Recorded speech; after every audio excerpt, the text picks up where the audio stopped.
Halo semuanya, di video ini kita akan membahas ide utama dari paper Magneto, tapi dengan cerita yang sederhana. Bayangkan di sebuah sekolah ada seorang guru bernama Pak Bimo. Suatu hari, Pak Bimo mendengarkan gosip tentang dirinya yang mulai menyebar di kelasnya. Nah, gosip ini awalnya berasal dari anaknya, yaitu Bimo kecil. Tapi, Pak Bimo nggak tahu apakah gosip itu sudah beneran sampai ke murid lain. Nah, dia tidak ingin gosip ini didengar oleh anak yang bernama Caca. Nah, masalahnya, gosip itu tidak langsung diberikan oleh Bimo kecil ke Caca. Bisa saja gosip itu melewati orang lain, misalnya temannya Bimo. Tapi, mungkin ini kan belum cukup. Pak Bimo tidak boleh langsung bilang bahwa Caca itu sudah dengar gosip itu. Hanya karena Caca satu kelas sama Bimo kecil. Jadi, Pak Bimo harus membuktikan dulu apakah gosip tersebut benar-benar bisa sampai ke Caca. Ini mirip dengan masalah yang dibahas di paper Magneto. Dalam dunia software, sebuah aplikasi sering memakai bantuan dari library luar. Library itu adalah alat bantu yang sudah dibuat oleh orang lain, jadi tinggal dipakai. Tapi kadang, library itu punya kelemahan, atau disebut vulnerability. Masalahnya, hanya karena sebuah aplikasi itu pakai library yang punya vulnerability, bukan berarti aplikasi itu pasti bisa diserang.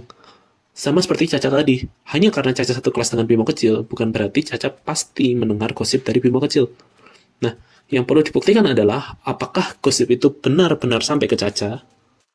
Sebelum membahas lebih lanjut tentang Magneto, sebenarnya sudah ada beberapa cara lain seperti Seeds, Transfer, dan Vesta. Cara-cara ini cukup bagus kalau jalurnya pendek dan sederhana. Seperti contoh, Bimo kecil itu dia langsung melakukan gosip ke Caca. Namun, pada kenyataannya tidak tentu hal itu yang terjadi. Bisa jadi Bimo kecil ini melakukan gosip ke temannya dulu, dan dari temannya Bimo itu baru ke Caca. Nah, cara-cara yang sudah disebutkan tadi itu mengalami kesulitan ketika ingin membuktikan bahwa gosipnya benar-benar berpindah dari Bimo kecil ke Caca. Disinilah Magneto masuk, karena Magneto tidak menuduh langsung bahwa Caca sudah mendengarkan gosip. Magneto itu mengecek jalurnya satu persatu mulai dari sumber gosipnya. Nah, jadi pertama Magneto ngecek gosip apa sih yang dimiliki oleh Bimo kecil, lalu dia lanjut ke langkah berikutnya. Nah, teman Bimo ini kira-kira bisa nggak sih dapat gosip dari Bimo kecil? Nah, kalau berhasil dia lanjut lagi. Apakah Caca bisa menerima gosip itu dari teman Bimo?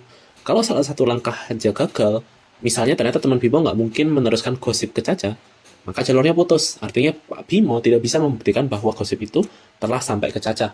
Tapi kalau semua langkah berhasil dibuktikan, artinya gosip tersebut berhasil sampai ke Caca. Nah, di dalam program, jalur seperti ini disebut call chain.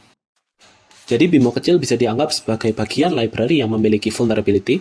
Teman Bimo adalah fungsi perantara, Caca adalah aplikasi utama yang memakai tersebut, dan gosip adalah data atau kondisi yang bisa memicu vulnerability. Namun, ada satu hal yang membuat masalah ini lebih sulit, yaitu gosip itu tidak selalu berpindah dengan cara yang sama. Bisa lewat bisikan, chat, ataupun catatan kecil, dan cara-cara lainnya yang sangat unik. Nah, dalam program itu juga begitu. Data itu bisa berpindah lewat banyak cara. Karena itu, Magneto tidak bisa hanya mengecek apakah mereka saling terhubung. Magneto juga perlu mengecek apakah gosip yang benar itu bisa berpindah dari mulut ke mulut dengan cara yang valid.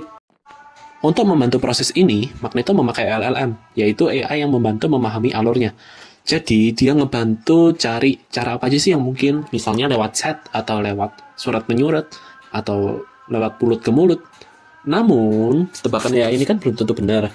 Jadi, Magneto juga mencoba berbagai kemungkinan dengan teknik yang bernama directed fuzzing.